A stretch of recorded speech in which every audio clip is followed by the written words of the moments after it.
Hello everyone, this is Gabriele from Open Systems Lab, and in this video we are gonna talk about WikiHouse BIMs.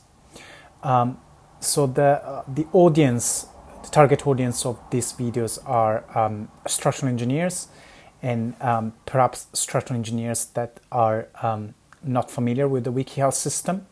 So we would like to provide some tools and some ideas on how to calculate the system. There might be multiple ways of doing. We would like to provide this video as an example of an approach that you might follow if you want to design WikiHouse. The first place I would like to start from is some experimental testing that we carry out in collaboration with the University of Edinburgh. And specifically, we tested a few BIM specimens, which were tested in a 4-point bending configuration. So this is a photo of the experimental setup. So all the experimental information, the details that I'm mentioning, are collected into a PDF, which is linked here into the video. You can also find the images, picture of the failure modes, the results of digital image correlation, and you can download the raw files if you want more details. But what I would like to talk about in this brief part of the video, we are gonna try to understand if there's a way to design WikiHouse BIMs.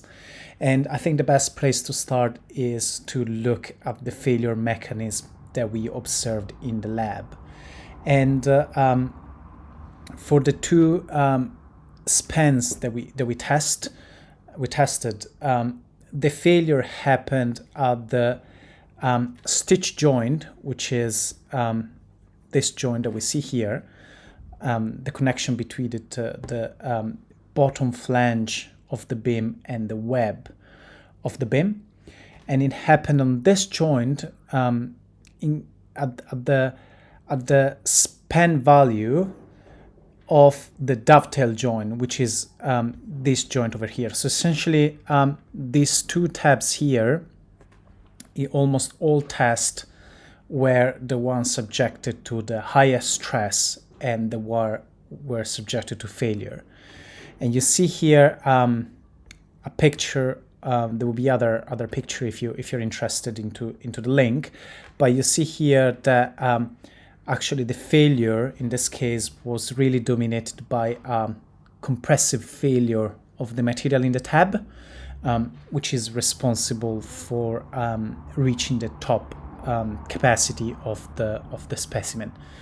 At the end of the test, we also observed some failure in the bottom flange, but we believe this was rather a consequence that was not the initial failure triggering the mechanism. So we believe this actually was the one on the left was the main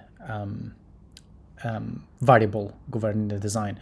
So in the next part of the video, we will show you how we think you can calculate the BIMs based on this failure mode. Hello, welcome back. So we saw that the BIM's behavior is essentially dominated by the dovetail and the stitch joints. So this is the free body diagram of the experimental testing. So the way we think is appropriate to model these BIMs is to consider the BIM made of 3 different blocks. We are at this stage, we are looking at the web of the BIM.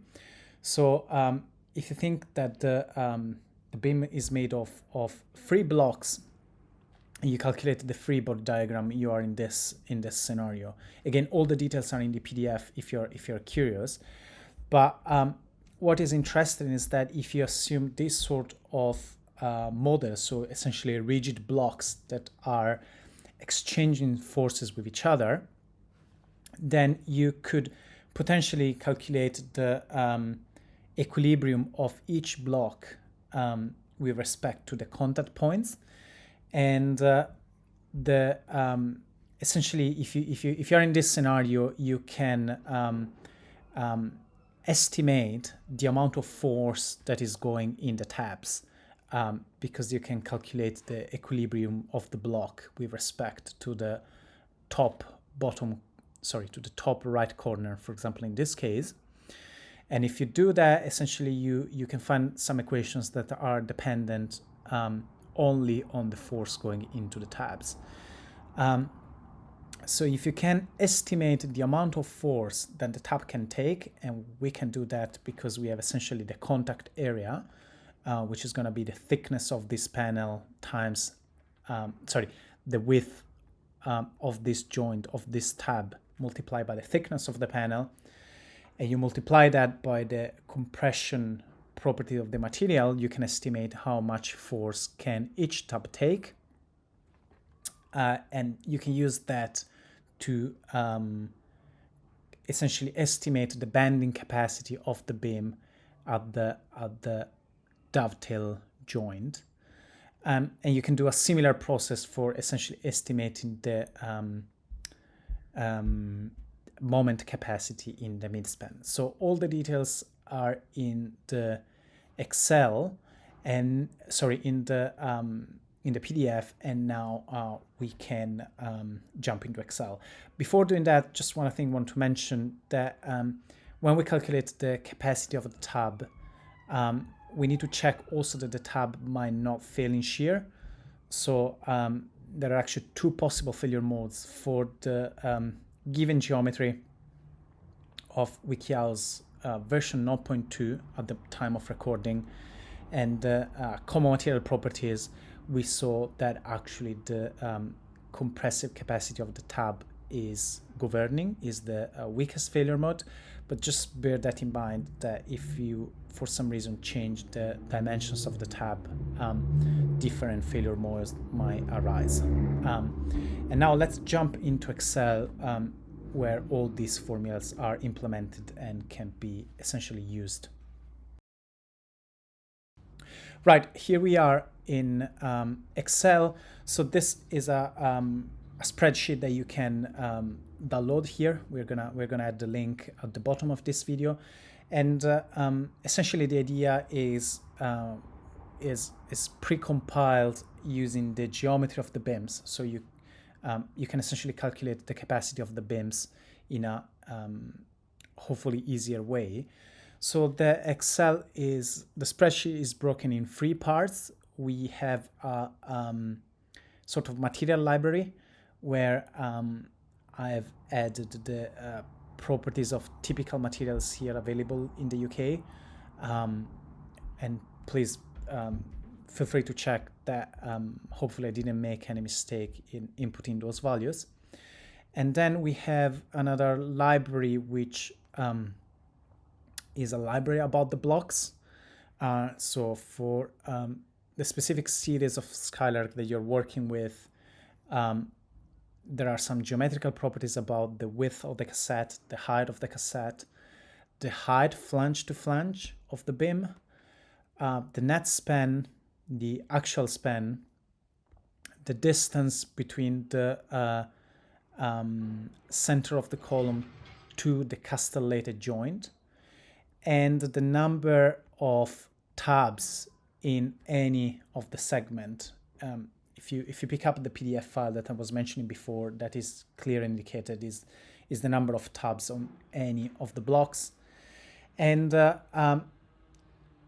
this is the section modulus, which is calculated as we saw before, is essentially taking the number of tabs, multiply them by the flange to flange height, and multiply then again by the contact area between the panels. So what is left to do to retrieve the capacity is multiplying this value times the compression characteristic properties of the material. And this is calculated both at dovetail joint and at the midspan. And there are here some values which I'm gonna briefly talk about that later, when we're gonna see how to calculate the deflection. But essentially these values are this represents the inertia property of the section, and KR represents the rotational stiffness of the dovetail joint.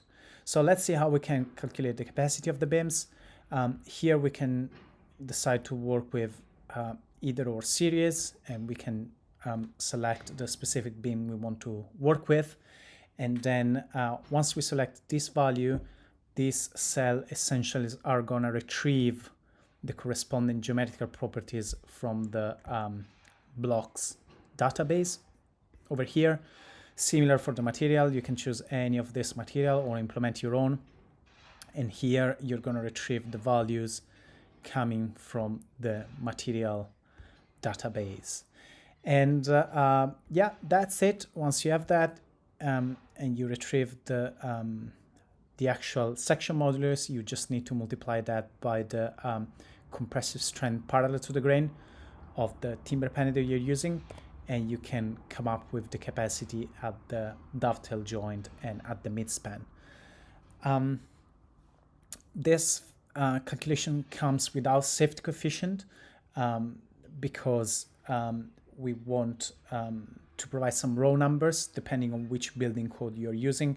You might want to use different safety coefficients, so hopefully this just provide you a raw number to work with. And now let's have a look how we can calculate the deflection of the beams. So to calculate the deflection of WikiHouse beams, you can use this formula, which is provided in the engineering guideline. And essentially, this formula is made of two components. The first component is the classic contribution given by continuous beams, according to Euler Bernoulli theory. And then there's a second component, which you see depends on the essentially the rotational stiffness, KR parameter, and A, which is distance between the dovetail joint and the support. So this formula allows you to take into account the contribution of the rotational stiffness. You can see that if your rotational stiffness goes to infinity, so essentially we are neglecting the contribution of the dovetail joint, then this whole term goes to zero, and you are left with the classical solution. So where does this formula come from? You find more details in the PDF, but essentially the way it is derived is starting with the equations, the differential equations of the elastic beam theory, and then they are broken down at the discontinuity point where you have your rotational stiffness. So you can if you break them down essentially in what is left of the discontinuity and right of the discontinuity, then you can integrate them for your boundary condition of the case, and you can retrieve the values of the constants. So you end up with this sort of nice and compact formula. In the PDF, this is done for a distributed loaded case. In order to verify this approach, actually, this was also done for a case where with two concentrated forces. So essentially this solution, which is also takes into account the flexibility of the joint, was to simulate the loading case in the experimental work. And we compared that with the experimental results, and you will find more details in the paper, but the two main important points are if those springs are not considered, then the flexibility, the deflection of your beam is actually underestimated, so it's important to consider the flexibility of the joint. And the other part is also to take an inertial modulus, which is around 55% of the elastic one. And that's because your beam is not, the section of your beam is not continuous element, it's not a continuous block, and the fact that you have so many joints introduce further flexibility. So we provided that 0.55 coefficient essentially to was the coefficient that was better agreeing with the experimental results for loads that are subjected to essentially serviceability loads. So when the span is within L divided 250. If your load actually gets bigger, then you get out of the elastic theory. You see your span actually grows even more, but that's because essentially you get out of the range of linearity. So all the Euler-Bernoulli theory doesn't work anymore, and you need to start thinking about plastic damage. So we think that formula is good enough with these modifications to actually capture the elastic deflection of WikiHouse beams under serviceability loads. Here we are in the second part of the calculation spreadsheet. This part of the spreadsheet essentially is designed to calculate the deflection of your beam, and as an input you can specify your linear load. This formula works with only linear load. If you have concentrated forces, you need to integrate again the beams equations and come up with something ad hoc, or you can build a finite element model and essentially build a beam with rotational springs in correspondence of the dovetail joint. You see here the formula is implemented. So there are two main parameters here. The part of the deflection that is due to bending, so the typical Bernoulli component, and then we have a second component which is due to the rotational stiffness of the joint, and then you sum them up together to calculate the final value, and you see that the joint rotation contribution actually takes into account it is about 25% over the total deformation. So if you don't consider that, you're underestimating your vertical deflection, in this case by 25%. In the second part of the in this last cell, you repeat the same calculation, but you take into account the creep factor. So how would you increase essentially short-term deflection times your creep factor? And in these two green cells, the deflection that you obtain is benchmarked against the allowable deflection, which in this case is calculated as the span divided by 250, depending on the code you're using, the building code you're using. These values might differ. So essentially, if the ratio is lower than 1, you are within the limitation of the codes. So hope this helps. One final remark. This number here, which is the inertia of the section, you will find it in the database. This is not really the elastic inertia module of your section. Is your elastic modulus time R coefficient, which I think is 0.5, to reduce the elastic contribution.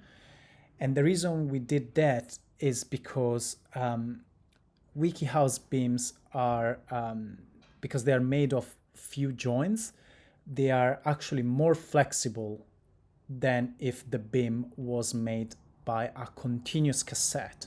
So every time you have a joint, essentially there's a little bit of extra flexibility induced in the system.